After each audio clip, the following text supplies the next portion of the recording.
C'est la montgolfière des rêves. Chut. Arbitrage.fr. La montgolfière des rêves et la nuit étoilée. Bonsoir, petit voyageur. La lueur douce de la lune qui vient d'apparaître baigne ta chambre. Et tu as regagné ton lit pour trouver le sommeil. Tu respires calmement, en te concentrant sur les parfums de ta maison et sur le rythme de ta couverture, qui monte et qui descend. Les yeux fermés et ton doudou bien serré contre toi, tu laisses s'évaporer toute l'agitation de la journée. Embarquement immédiat.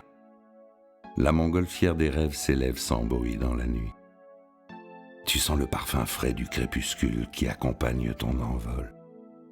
Le sol est de plus en plus loin maintenant.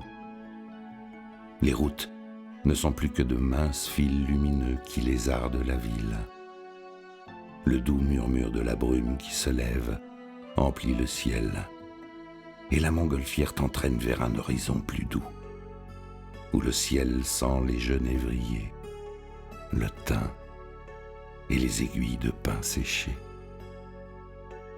Tu survoles les Alpilles. Devant toi, tu aperçois un joli clocher.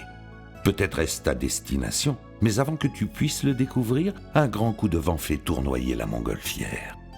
La lumière des étoiles passe si vite devant tes yeux que tu te crois pris dans une spirale. Tu tournes dans un sens, puis dans l'autre, tandis que le dernier quartier de lune sourit en te regardant.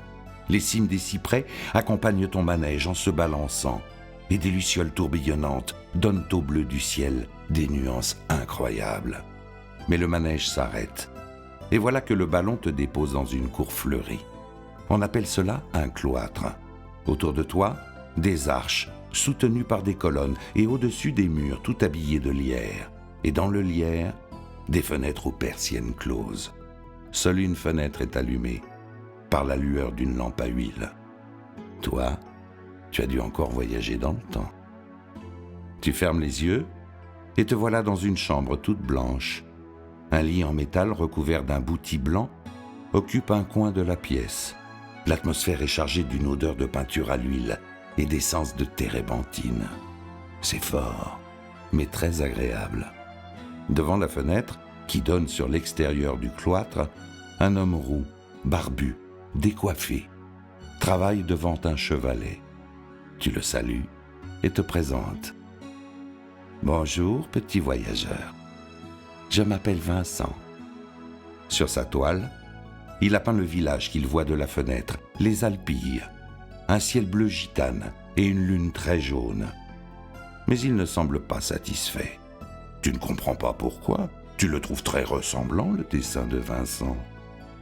C'est vrai qu'on voit les cyprès et Saint-Rémy et son clocher, mais je vois tellement plus. Ça me rend fou, j'ai du vent dans la tête.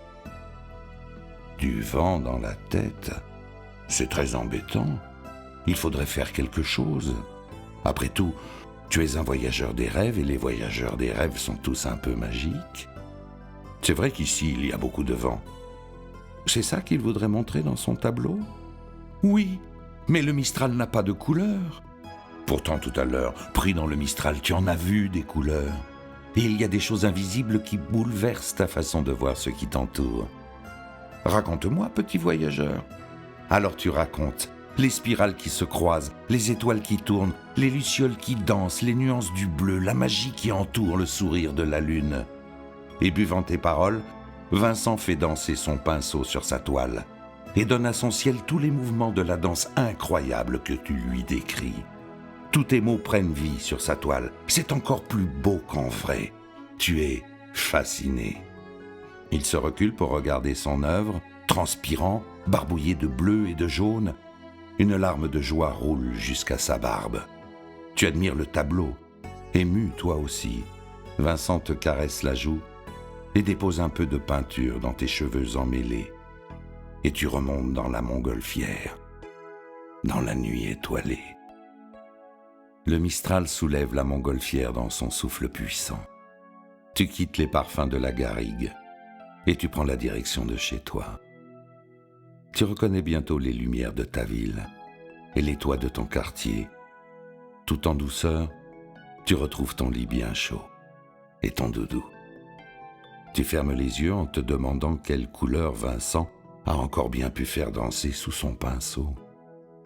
Et si tu pourras un jour te promener encore dans ces toiles. Bonne nuit, petit voyageur.